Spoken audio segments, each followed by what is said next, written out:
राहुल ने पूरी ताकत से चिल्लाया, प्रियंका, मुझे छोड़ो मत। प्रियंका ने एक पल में राहुल का हाथ पकड़ लिया और दोनों ने मिलकर उस छाया को चुनौती देना शुरू किया। लेकिन फिर एक जबरदस्त शोर के साथ वह छाया अचानक गायब हो गई। कमरे में गहरी शांति छा गई। राहुल और प्रियंका दोनों थके हुए खड़े थे और एक दूसरे को निहार रहे थे। प्रियंका ने राहत की सांस ली। क्या हुआ राहुल? वह छाया गायब हो गई। राहुल ने उसकी ओर देखा और उसकी आंखों में डर और घबराहट साफ दिख रही थी। प्रियंका, वह सिर्फ शुरुआत थी।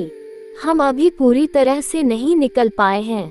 वह सिर्फ हमारी परीक्षा ले रहा था। प्रियंका ने कांपते हुए पूछा, तो फिर अब हमें क्या करना होगा? राहुल ने धीमी आवाज में कहा, हमें उस मूर्त के पास लौटना होगा। हमें वह राज पता करना होगा जो इस हवेली के भीतर छिपा हुआ है। अगर हम इसका हल नहीं निकाल पाए तो हम कभी बाहर नहीं जा सकेंगे। प्रियंका ने डरते हुए कहा, तो अब हमें मूर्त से क्या करना होगा? राहुल ने दृढ़ता से कहा, हमें मूर्त का राज जानना होगा। वह हमें बाहर निकलने का रास्ता दिखा सकती है, लेकिन हमें उस छाया से लड़ना होगा जो हमें अब भी नहीं छोड़ रही। तभी मूर्त की आंखों से फिर से एक अजीब सी रोशनी निकलने लगी। कमरे में घबराहट फैलने लगी। प्रियंका और राहुल दोनों अब पूरी तरह से समझ गए थे कि उनका सामना सिर्फ एक खौफनाक शक्ति से नहीं, बल्कि एक पुरानी और शक्तिशाली आत्मा से हो रहा था जो कभी इस हवेली का हिस्सा थी। क्या वे इसे हरा पाएंगे या फिर वे भी उसके चंगुल में फंसकर इस हवेली के रहस्यों में खो जाएंगे? राहुल और प्रियंका मूर्त के पास खड़े थे और कमरे में घबराहट का माहौल और गहरा हो चुका था।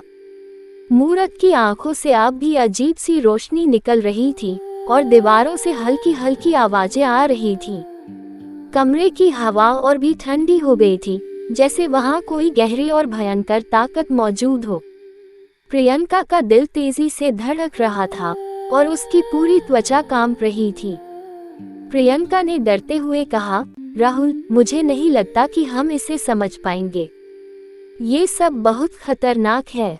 हमें यहाँ से निकलना होगा। राहुल ने गहरी सांस ली और उसकी आंखों में एक अजीब सा संकल्प था।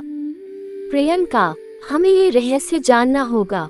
हम यहाँ एक उद्देश्य से आए हैं। आगे की कहानी अगले भाग में। Thank you.